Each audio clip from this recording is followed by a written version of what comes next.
Hello students, good morning. Once again I welcome you in the today's science class. But as you know, up to the yesterday we study about the what beneficial bacteria. मतलब हमने last time तक जो पढ़ा उसमें ये था कि beneficial bacteria कौन कौन से होते हैं, क्या इंपॉर्टेंट रोल उनका होता है, इस बारे में हमने बात की। हमने कल आपको दो साइंस बिट्स बताए थे।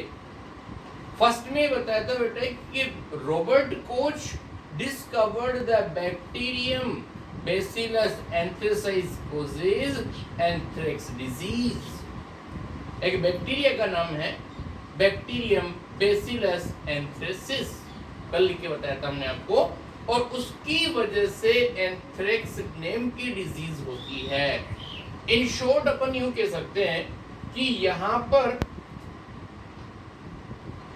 Bacterium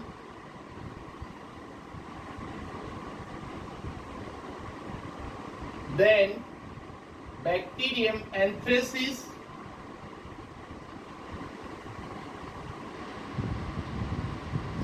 bacterium anthracis causes anthrax disease. Sorry, bacterium bacillus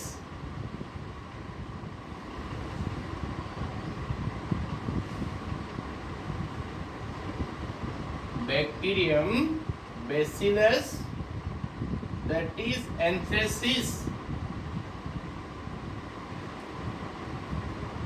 ये उस बैक्टीरिया का नेम है जिसकी वजह से डिजीज होती है एंथ्रेक्स। ये बात हमने कल पढ़ी थी। एक और बात बताई थी हमने कि बहुत सारे कंट्रीज ऐसे होते हैं लाइक ब्राजील, वहां पर शुगर केन ज्यादा डेवलप होता है, तो शुगर केन से इथाइल अल्कोहल बनाया जाता है। उसका मैंने फॉर्मूला बताया था कल आपको, C2H5OH होता है, तो इसको इथाइल अल्कोहल बोलते हैं, और ये फर्मेंटेशन प्रोसेस से बनाया जाता है, और इससे फ्यूल की फॉर्म में कार्स और बसेस को अंदर ये फ्यूल की फॉर्म में काम में लिया जाता है। कहां पर बताया हमने? In many countries like Brazil. ये तो अपना कल का मैटर था। अब आज की बात की शुरुआत करते हैं बेटा, that is the harmful effect of bacteria.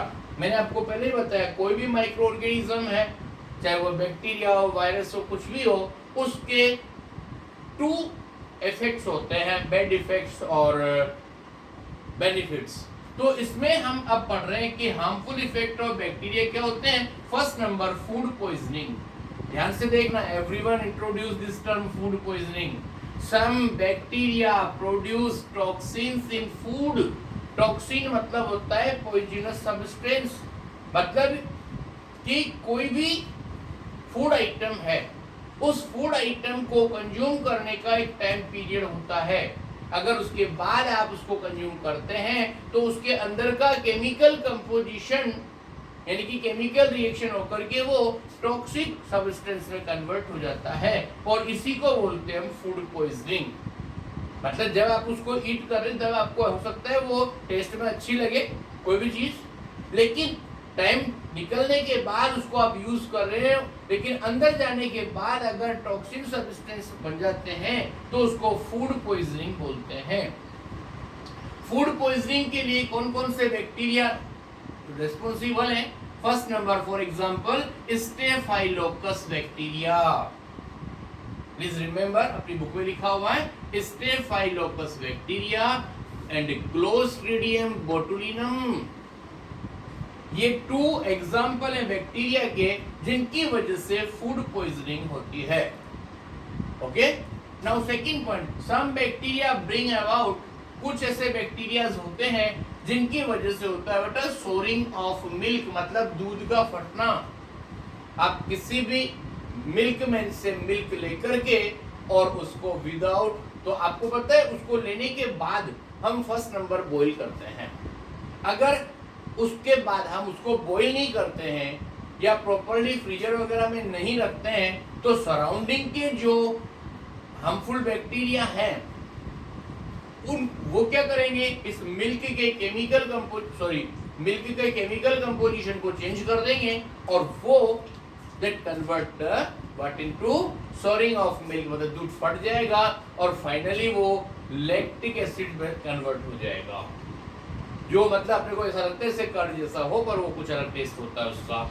एक और बात देखना, कुछ बैक्टीरिया क्या करते हैं, in the rotting of meat, fruits and other eatable, कुछ जो भी चीजें आपकी डिकम्पोज हो जाती है, सड़ जाती है, उसको हम बोलते हैं रोटिंग ऑफ मीट में ऐसा होता है, फ्रूट्स और अदर ईटेबल्स जितने भी फूड आइटम्स होते हैं उन सबको अगर कंज्यूम नहीं किया गया जब तक कि वो राइट कंडीशन में है, then they will change their chemical composition.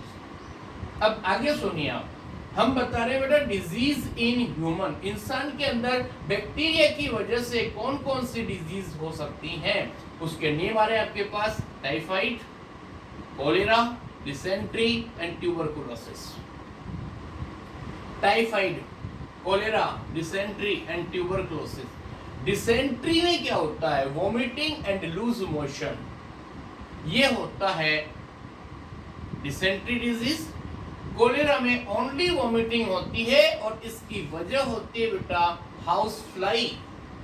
आपको पता है कभी कभी जो भी हाउस फ्लाइज वगैरह होती है अपने ईटेबल्स पर बैठ जाती हैं, साथ में कोई डिजीज जर्म्स लेकर के आ जाती है, उसी फूड को अपन अगर यूज कर लेते हैं तो इन्फेक्शन की वजह से कोलेरा डिजीज होती है और उसमें, और ये एक क्या बोलते हैं उसको, कम्युनिकेबल डिजीज होती है। अगर किसी एक को है प्रॉपर्ली अगर ध्यान नहीं रखा गया तो मतलब क्लीन लाइनेस मैनेज नहीं करी गई, आइसोलेशन नहीं रखा तो दूसरों को भी ट्रांसफर हो सकती है। ओके, और ये टाइफाइड है दैट यू नो, अगर आपका फीवर हो रहा है लेकिन बहुत लंबे टाइम तक कंटिन्यू है तो वो टाइफाइड में कन्वर्ट हो सकता है। यहाँ पर सुनो बेटा, नेक्स्ट नंबर आता है डिजीज इन द प्लांट्स। कुछ प्लांट्स के अंदर भी बैक्टीरिया डिजीज फैलाते हैं। फर्स्ट नंबर, तो देखो बैक्टीरिया से होने वाली जो डिजीज होती है ना उनको बैक्टीरियल डिजीज बोलते हैं, चाहे वो प्लांट्स में हो, एनिमल में हो या ह्यूमन बीइंग में हो। यहाँ पर लिखा है bacterial disease are fire blight of apple and pear. यहाँ पर हम बता रहे हैं कि फायर ब्लाइट नेम की डिजीज होती है जो एप्पल और पियर प्लांट्स में होती है। एक ये नेम और आ रहा है क्रोन गोल डिजीज, और एक और इसका ये किस में होती है ये क्लियर नहीं है, यहाँ पर हम आपको बाद में बताएंगे। और आगे सुनिए, bacterial ring spot of potatoes, ये तो आपने देखा भी होगा, जो अपन मार्केट से पोटैटोज लेके आते हैं, अगर वो कुछ टाइम के लिए अनयूज्ड रख दिए जाते हैं या उनके अंदर कोई इन्फेक्शन होता है तो उसमें ब्लैक कलर की स्ट्रक्चर होती है, उसको हम सेपरेट आउट कर देते हैं, तो इसमें इस तरह की डिजीज होती है that is the bacterial ring spot. इतनी सारी बात समझ में आ गई। और उसके बाद हम नेक्स्ट बात कर रहे हैं that is the disease in animals. Animals के अंदर कौन कौन सी डिजीज होती है उस टॉपिक पर हम बात करें। ये 1 2 3 4 पॉइंट्स आपके कंप्लीट हो गए हैं और यहाँ पर आ रहे हैं आपके पास में disease in animals. Please look now I want to give you one advice कि जैसे जैसे अपना ये मैटर कंप्लीट होता जा रहा है आप उसको टाइम टू टाइम कंप्लीट करिए ताकि लास्ट मोमेंट पर आपको कोई ट्रबल ना हो। हम जो भी बता रहे हैं आप उसकी प्रॉब्लम का सॉल्यूशन निकालिए अगर कोई दिक्कत है तो, और otherwise manage your writing work in time. Okay बेटा, अपना इसका नेक्स्ट नंबर 5th आ रहा है that is the disease in animals. Disease in animals. अब देखो एनिमल्स में कोई से भी एनिमल्स हो सकते हैं, डोमेस्टिक एनिमल्स की बात कर रहे हैं हम। इसमें कुछ नेम आ रहे हैं बेटा। फर्स्ट नंबर यहां पर आता है एक डिजीज का नेम है बोवाइन। बोवाइन डिजीज किसमें होती है? That is in the kettles. Please remember, kettles के अंदर बोवाइन नेम की डिजीज होती है। और उसके बाद नेक्स्ट नंबर देखो, salmonellosis. Please look here, that is salmonellosis।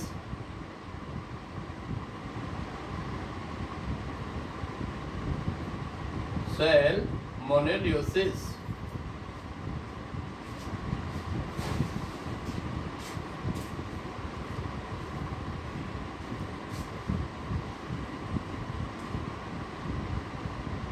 That is the salmonellosis, और ये डिजीज होती है in the chicken and hogs, chicken and hogs. Okay sir, ये डिजीज होती है जो एनिमल्स के अंदर होती है बाय द बैक्टीरिया। इतनी बात कंप्लीट हो गई। उसके बाद में आपको एक कल की एक एक्टिविटी रिमेनिंग है बेटा, उसके बारे में बता रहा हूं मैं आपको। That is the activity.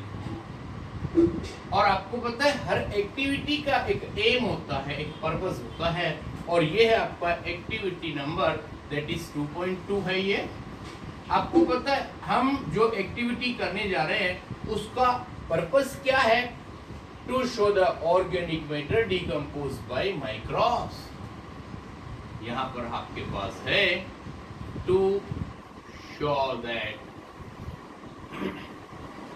To show the that organic matter decomposed by microbes, decomposed by microorganisms present in soil, ये बात हमें प्रूव करनी है।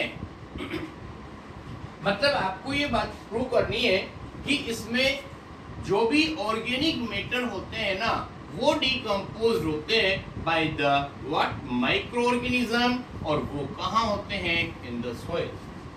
ध्यान से सुनिए बेटा, इसका पूरा प्रोसेस क्या होता है सुनिए। हमने 2 पोट ले लिए और उन दोनों के अंदर half with the soil fill up कर दिया, और उनको हमने नेम भी डाल दिया। This is the port A और दिस इज पोर्ट बी। इतनी बात समझ में आ गई? हमने इसके अंदर क्या रखा? ये पोर्ट ए और ये पोर्ट बी, इसके दोनों के अंदर हमने सॉइल फिलअप कर। ओके, तो इसमें से हमने एक के अंदर तो डाल दिया बेटा आपका ऐसा प्लांट वेस्ट। इसके अंदर जो हमने डाला that is the plant waste, और दूसरे के अंदर डाला हमने that is the glass bottles, plastic toys. Please look, glass bottles, plastic toys. Okay, उसके बाद हमने क्या करा? उनको रेगुलर हमने जो भी वाटर सप्लाई वगैरह कुछ भी होना है, सॉरी इसमें ऐसा कुछ भी नहीं करा, और हमने उनको ऐसे ही सॉइल के अंदर पैक कर दिया। इनको रख करके इसके ऊपर भी हमने सॉइल डाल दी, और 3-4 डेज और 1 वीक के बाद हम क्या ऑब्जर्व करेंगे बेटा कि glass bottles, plastic toys, polythene वगैरह है, इनको निकाल के देखेंगे तो यहाँ पर क्या होगा? Not decomposed. क्यों डिकम्पोज नहीं हुए? Because they are non biodegradable.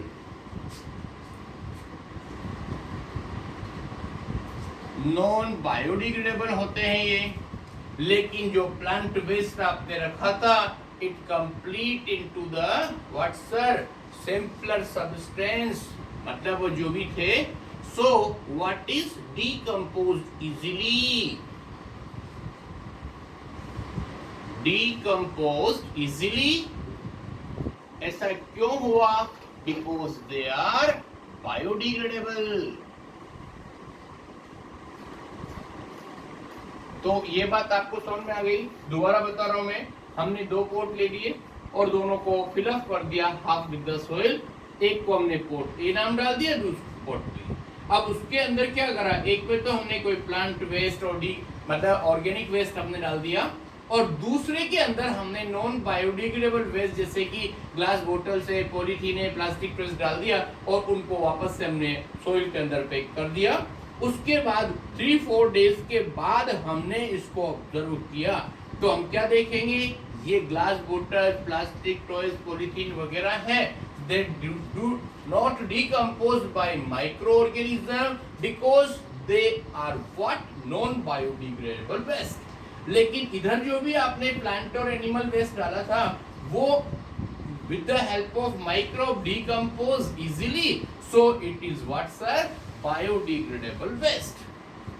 Okay, here today our second group, that is the bacteria, is complete here, or from tomorrow we will start our new group, that is the group of the small microorganism, that is the fungi.